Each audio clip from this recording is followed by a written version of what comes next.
ating current no for SLPs alone ano based on the 2019 survey, 80% pa rin po ang nasa clinic-based practice sa amin.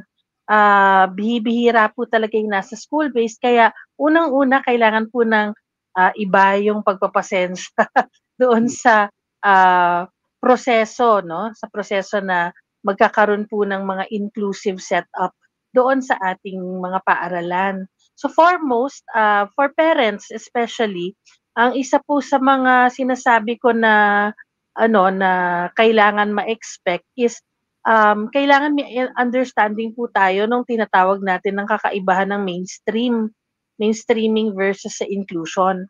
Kapag po kasi sinabi nating mainstreaming, yan po yung nasa self-contained na classroom pa yung mga bata para mai-prepare po sila, para maka-cope 'no, doon sa classroom.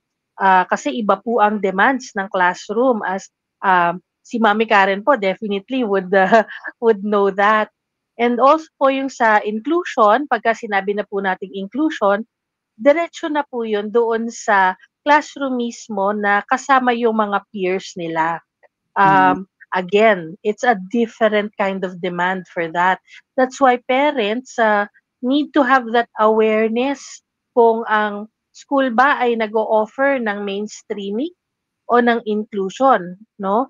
And pagka po naghanap po tayo ng tinatawag natin na auxiliary services team sa loob, it also takes a while kung papaano po yung made-develop yung teamwork or collaboration sa loob.